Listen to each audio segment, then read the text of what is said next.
नमस्कार दर्शक बंधु आपण समस्त को मो चैनल को स्वागत करुच्ची। दर्शक बंधु शनिवार दिन अस्त गछ मूले गोटे ढाल जल अर्पण करने द्वारा मनीष को क्यों पुण्य प्राप्त होता है आज वीडियो रे जानिबा। दर्शक बंधु जीवन में जहाँ भी समस्या थाउना कहीं जदि गोटे मनीष रविवार दिन को छाड़ी अन्य सबु दिन में अस्त गछ मूले गोटे ढाल पानी ढाली थाए ता जीवन में केउ प्रकार उन्नति होता है एवं किपरि तार जीवन शैली बदली जाए आज वीडियो रे जानिबा। गोटे सुंदर कहानी माध्यम आपण मानकु जणाइबी जे अस्त गछर महात्म्य एवं आपण माने तो जानिथिबे अस्त गछ हेउची भगवान विष्णुंकर स्वरूप। तेणु केबे मध्य आख पाखरे अस्त गछ जदि आपण देखुचंती किंबा निज घर पाखरे देखुचंती निज घर कांथरे देखुचंती एहाकु भूल रे मध्य उपाडंतु नाही। आकु सम्मानर सहित उपड़ाई अन्य एक जगार एहाकु रोपण कर दियंतु। एपरि करबा द्वारा आपण बहुत पुण्यर अधिकारी होइथांती। तेबे दर्शक बंधु जदि आज यही सुंदर वीडियोटी आपण मानक भल लगुथाए निज सांग मानक सहित निहाती शेयर करंतु एवं मो वीडियो को गोटे लाइक करंतु एवं कमेंट सेक्शन रे जय मां लक्ष्मी निश्चय लिखंतु। थरे माता लक्ष्मी एवं भगवान विष्णु वैकुंठ लोकरे वास करुथिले। माता लक्ष्मी वैकुंठ लोकरे भगवान नारायण को गोटे प्रश्न पचारिले, प्रभु तुमे तो अंतर्जामी, तुमे तो सब किछि जानिच, कृपा करी मते गोटे कथा कहंतु। मु छद्म बेसरे मृत्यु लोक को भ्रमण करबा पई जाउथिली एवं देखिली जे मृत्यु लोकरे अर्थात एही पृथ्वी रे किछि लोक अस्त गछ को उपाड़ी की फिंगी देउछंती एवं किछि लोक एहाकू बहुत अनादर करुछंती एवं बहुत किछि लोक एहार पूजा करुछंती। हे भगवान नारायण, हे स्वामी, मते गोटे कथा कृपा करे कुहंतु।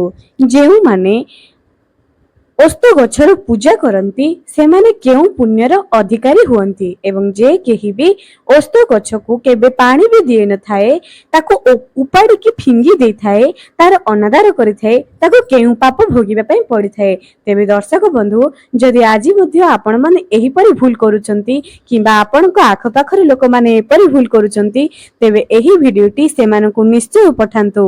सेते बेले भगवान विष्णु कहिले, हे देवी लक्ष्मी, आज तुमको गोटे कहानी सुनाउची। एही कहानीटी हेउची मनु बोली गोटे ब्राह्मण परिवारर। ब्राह्मण जनक भारी गरीब किंतु दया, क्षमा, शांति, प्रेम एपरि तांको मन भरि थिला। समस्तंकर सेवा करुथिले, वृक्ष माननको सेवा करुथिले, निज परिवार मध्यरे जेतिकी भरण पोषण करि पारुथिले बास सेतिकी से खुशी ही थिले। निज दांड आगरे गोटे बहुत पुराना अस्त गछटी थिला एवं से अस्त गछ को ब्राह्मण जनक प्रत्येक दिन जल अर्पण करी परिक्रमा करुथंती एवं संध्या समय रे सोरिष तेलर दीपटी जाउथंती एवं सेही मनु नामक सेही ब्राह्मण सम्मानर सहित अस्त गछ को पूजा अर्चना प्रत्येक दिन करुथंती। से भगवान विष्णुकर बहुत बड़ भक्तटी अटंती। दर्शक बंधु आपण मानकु आ गोटे कथा कहि दउची, जदि आपण शनिवार दिन किंबा प्रत्येक दिन अस्त गछरे पानी देउचंती तार अधाक्र परिक्रमा करूचंती एवं पूजा करूचंती तेबे एही वीडियोटी आपणक पई आपण जानि नथिबे। दर्शक बंधु आपण केते पुण्यर अधिकारी होइचंती, आपणकर पितृपुरुष आपणको आशीर्वाद करुथिबे। जदि आपण अस्त गछरे पानी देउचंती, अस्त गछरे पानी देबा द्वारा त्रिदेव त्रिदेवी मध्य तुम ऊपर प्रसन्न होइथिबे एवं तुम घरे कदापि अलक्ष्मी वास करिवेनी। शनिंकर कृपा सदा सर्वदा तुम परिवार ऊपर पड़िबो। तेणु करी जौ माने मध्य अस्त गछरे पानी देउ भी नाहंती निर्भय भावरे भक्ति मनरे भगवान विष्णु को स्मरण करी अस्त गछरे पानी निश्चय दियंतु एवं सेही अस्त गछ मूले गोटे दीप निश्चय जलांतु। देखंतु आपनक जीवन रे केते उन्नति हेउछि। तापरे गोटे दिनर कथा, आकाश मार्गरु गोटे राक्षस आसी सेही ब्राह्मण को कुड़ी आगरे पहुंची गला। ब्राह्मण को कुड़ी आगरे पहुंची से खाद्य अन्वेषण कला एवं बहुत जोरे गर्जन करबा पई लागिला। ब्राह्मण जनक सेही कुड़िया बाहर को आसी देखिले जे गोटे ରାକ୍ଷସ ଆସି ଖାଦ୍ୟ ଅନ୍ୱେଷଣରେ ବିକଳ ହେଉଛି। ସେହି ବ୍ରାହ୍ମଣ ଜଣକ କହିଲେ ଯେ, ହେ ରାକ୍ଷସ ମହାରାଜ, କଣ ଦରକାର? ତୁମକୁ କଣ ଭୋକ ଲାଗୁଛି କି? ଠିକ ଅଛି, ତୁମେ କିଛି ସମୟ ଏହି ଓସ୍ତ ଗଛ ମୂଳେ ବସିଯାଅ, ମୁଁ ତୁମ ପାଇଁ କିଛି ଖାଦ୍ୟର ବ୍ୟବସ୍ଥା କରୁଛି। ଦର୍ଶକ ବନ୍ଧୁ, ଗୋଟିଏ ରାକ୍ଷସକୁ ଦେଖି ମଧ୍ୟ ବ୍ରାହ୍ମଣ ଜଣକ ବିଚଳିତ ହେଲେ ନାହିଁ।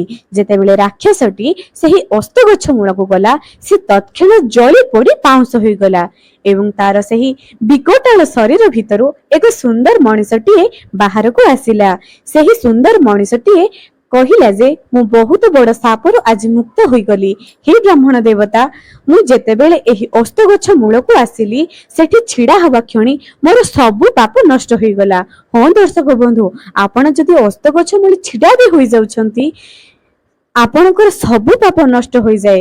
କିନ୍ତୁ ଆଜିର ମଣିଷ ମାନେ, ଏହି କଳିଯୁଗର ମଣିଷ ମାନେ ଓସ୍ତ ଗଛକୁ ଦେଖି ଉପାଡ଼ିକି ଫିଙ୍ଗି ଦିଅନ୍ତି। ତାକୁ ଅନ୍ୟ ଜାଗାରେ ରୋପଣ କରିବା ବଦଳରେ ତାକୁ ଉପାଡ଼ିକି ଫିଙ୍ଗି ଦିଅନ୍ତି।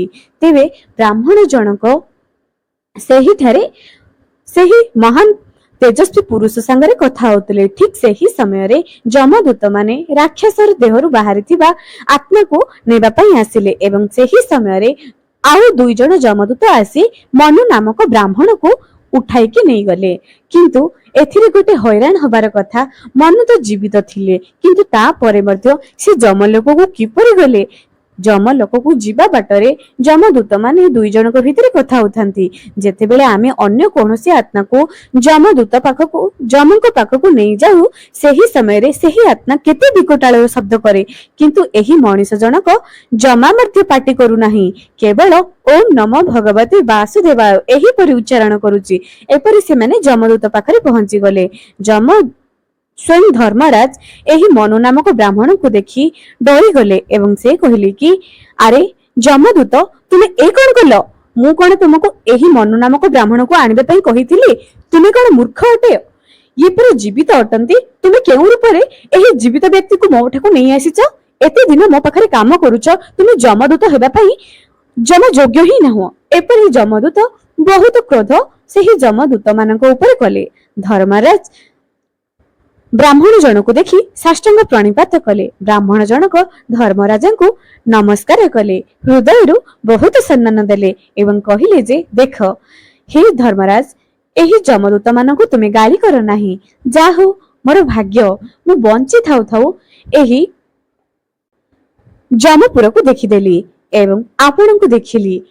ଏହି ଯମଦୂତ ମାନଙ୍କୁ ତୁମେ ଗାଳି କର ନାହଁ। ମୋର ପରିଭାଗ୍ୟ ଆଉ କାହାର ଯେ ହୋଇଥିବ। ହେ ଧର୍ମରାଜ, ଯଦି ମୁଁ ଜୀବିତ ଅବସ୍ଥାରେ ଯମଲୋକକୁ ଆସିଗଲି, ତେବେ ମୋର କଣ ଆଉ ଗୋଟିଏ କାମ ଆପଣ ଅନୁରୋଧକୁ ରକ୍ଷା କରିପାରିବେ? କୃପା କରି ମତେ ନର୍କ ଟିକେ ଦେଖାଇ ଦିଅନ୍ତୁ। ମୁଁ ଯମପୁରରେ ଥିବା ନର୍କକୁ ଦେଖିବା ପାଇଁ ଚାହୁଁଛି। ବ୍ରାହ୍ମଣଙ୍କ ମୁଖରୁ ଏହି କଥା ଶୁଣି ଯମରାଜ କହିଲେ, ଠିକ ଅଛି, ତୁମେ ହେଉଛ ପବିତ୍ର ଆତ୍ମା, ତୁମର ସବୁ ମନସ୍କାମନା ମୁଁ ନିଶ୍ଚୟ ପୂରଣ କରିବି। କାରଣ ଯମପୁରରେ ପବିତ୍ର ଆତ୍ମାଙ୍କୁ ବହୁତ ସମ୍ମାନ ଦିଆଯାଏ। ଏପରି କହିବା ପରେ ଯମରାଜ ଯମଦୂତ ମାନଙ୍କୁ ଧରି ସେହି ମନୁ ନାମକ ବ୍ରାହ୍ମଣକୁ ଧରି ନର୍କକୁ ବୁଲାଇବାକୁ ଗଲେ। ଦର୍ଶକ ବନ୍ଧୁ, ଆପଣ ମାନେ ଜାଣିଲେ ଆଶ୍ଚର୍ଯ୍ୟ ହୋଇଯିବେ ଏବଂ ଆପଣଙ୍କ ଲୋମ ମଧ୍ୟ ଟାଙ୍କୁରି ଉଠିବ। କିଛି ସାପ ବିକଟାଳ ଶବ୍ଦ କରୁଛନ୍ତି ଏବଂ କିଛି ପାପୀ ଆତ୍ମାକୁ ବହୁତ ଜୋରରେ ଦଂଶନ କରୁଛନ୍ତି। ଚାରିଆଡେ ନିଆଁ ଅଛି। ସେହି ନିଆଁ ଉପରେ କିଛି ପାପୀ ଆତ୍ମା କୁ ଅନେକ ଯମଦୂତ ମାନେ ବହୁତ ପିଟୁଛନ୍ତି ଏବଂ କିଛି ଚୁଲିରେ ଜୋରରେ ନିଆଁ ଲାଗୁଛି। ସେହି ଚୁଲି ଉପରେ ଏକ ହଣ୍ଡା ବସିଛି, ଯୋଉଥିରେ କି ଗରମ ପାଣି ଟକର ମକର ହୋଇ ଫୁଟୁଛି। ସେହି ଗରମ ପାଣିରେ କିଛି ପାପୀ ଆତ୍ମାକୁ ପକାଇ ସେମାନଙ୍କୁ ଅସହ୍ୟ ଯନ୍ତ୍ରଣା ଦିଆଯାଉଛି। କିଛି ପୋକ କୀଟ ଯାହାକି ବହୁତ ବିଷଧର ହୋଇଥିବେ, ସେହି କୀଟ ମାନେ ପାପୀ ଆତ୍ମା ମାନଙ୍କୁ ଅନେକ କାଟି କାଟି ସେମାନଙ୍କ ଶରୀରରୁ ଅନେକ ରକ୍ତ ବାହାର କରିଦଉଛନ୍ତି। ଏମିତି ବିକଟାଳ ରୂପ କରୁଛନ୍ତି ପାପୀ ଆତ୍ମା ମାନେ। ଏହା ଦେଖି ବ୍ରାହ୍ମଣ ଜଣକ ମନକୁ ଭାରି ଦୟା ଆସିଗଲା, କାହିଁକି ନା ସେ ତ ଭଗବାନ ବିଷ୍ଣୁଙ୍କର ଭକ୍ତ, ଭଗବାନ ବିଷ୍ଣୁଙ୍କୁ ଭାରି ଭଲ ପାଉଥିଲେ ଏବଂ ଯେତେବେଳେ ଏହା ସବୁ ଦର୍ଶନ କରୁଥିଲେ, ସେତେବେଳେ ଧର୍ମରାଜଙ୍କୁ ମନୁ ନାମକ ବ୍ରାହ୍ମଣ ପଚାରିଲେ, ହେ ଧର୍ମରାଜ, କଣ ଏମାନେ କେବେ ମଧ୍ୟ ପୁଣ୍ୟ କରିନାହାନ୍ତି? ଏହା ଶୁଣିବା ପରେ ସେହି ପାପୀ ଆତ୍ମାମାନେ କହିଲେ, ଆମେ କେବେ ମଧ୍ୟ ପୁଣ୍ୟ କରୁନାହୁଁ, ସବୁବେଳେ ଅନ୍ୟର ସମ୍ପତ୍ତି ଲୁଟିବାରେ ଲାଗିଥିଲୁ, କେବେ ମଧ୍ୟ ଭଗବାନ ବିଷ୍ଣୁଙ୍କୁ ସ୍ମରଣ କରିନାହୁଁ, କେବେ ମଧ୍ୟ ନିଜ ପିତାମାତାଙ୍କୁ ଆମେ ସମ୍ମାନ କରିନାହୁଁ, ସବୁବେଳେ ଅଧର୍ମ, ଅନୀତି, ପର ନାରୀ ଉପରେ ନିଜର ଦୃଷ୍ଟି ପକାଇବା, ଚୋରି ମାର ଲୁଟିବା ଏପରି ହିଁ କରିଛୁ। ଜୀବନରେ କେବେ ମଧ୍ୟ ଆମେ ପୁଣ୍ୟ କରିନାହୁଁ। ହେ ପ୍ରଭୁ, କାହିଁକି ଆମେ ମୃତ୍ୟୁ ଲୋକରେ ଥାଇ ପ୍ରକୃତ ସତ୍ୟକୁ, ଜୀବନର ପ୍ରକୃତ ସତ୍ୟକୁ ଜାଣିପାରିଲୁ ନାହିଁ। ଏତିକି ଶୁଣିବା ପରେ ମନୁ ନାମକ ବ୍ରାହ୍ମଣ ଯେତେବେଳେ ସେହିଠାରେ ଉପସ୍ଥିତ ଥିଲେ, ସେହି ସମୟରେ ସେ ତ ଭାରି ଦୟାଳୁ, ଭଗବାନ ବିଷ୍ଣୁଙ୍କୁ ପ୍ରାର୍ଥନା କଲେ ଯେ, ହେ ବିଷ୍ଣୁ, ମୁଁ ଆଜି ପର୍ଯ୍ୟନ୍ତ ମୋ ଜୀବନରେ ମୁଁ ଯାହା ବି ପୁଣ୍ୟ କରିଛି, କୃପା କରି ମୋର ସବୁ ପୁଣ୍ୟର ଫଳ ଏହି ପାପୀ ଆତ୍ମାମାନଙ୍କୁ ଦେଇ ଦିଅନ୍ତୁ।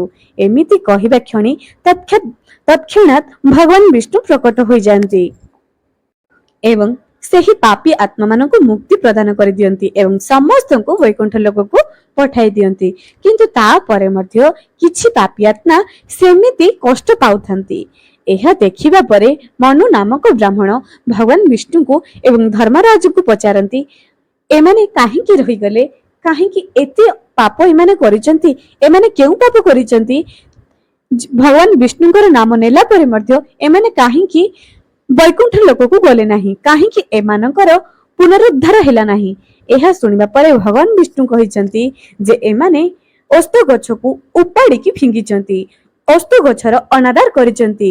ଏମାନେ ଜାଣିନାହାନ୍ତି ଯେ ଓସ୍ତ ଗଛ ହେଉଛି ମୋର ଆଉ ଗୋଟେ ସ୍ୱରୂପ। ବୃକ୍ଷ ରୂପରେ ମୁଁ ପୃଥିବୀ ଲୋକରେ ଓସ୍ତ ଗଛ ଭାବରେ ଭଗବାନ ବିଷ୍ଣୁ ବିରାଜମାନ କରିଛନ୍ତି। ଏହି ସବୁ ଏହି ମୂର୍ଖ ମାନଙ୍କୁ ଜଣା ନାହିଁ। ଏମାନେ ଓସ୍ତ ଗଛର ଅନାଦର କରିଛନ୍ତି ଏବଂ ଓସ୍ତ ଗଛକୁ ଉପାଡ଼ିକି ଫିଙ୍ଗି ଦେଇଛନ୍ତି। ଏହା ସବୁଠାରୁ ଘୋର ପାପ ଅଟେ। ଯଦି ଓସ୍ତ ଗଛକୁ ପୂଜା ନ କରିପାରୁଛ, ନ କର, କିନ୍ତୁ ଅନାଦର କର ନାହିଁ।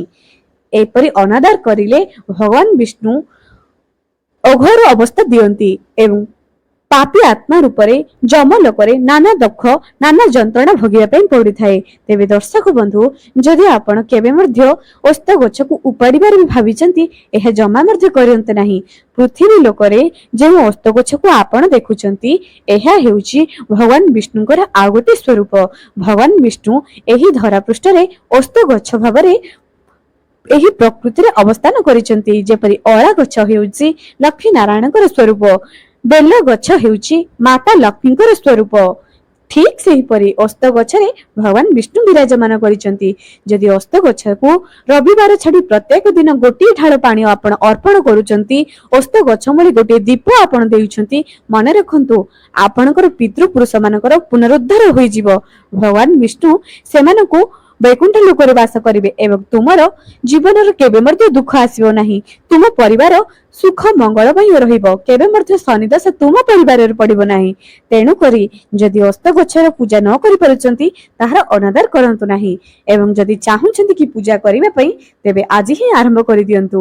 କାରଣ ଶନିବାର ଠାରୁ ପୂଜା ହିଁ ଆରମ୍ଭ କରିଦିଅନ୍ତୁ। ଆପଣଙ୍କ ଜୀବନ ମଙ୍ଗଳମୟ ଏବଂ ସୁଖ ହେବ।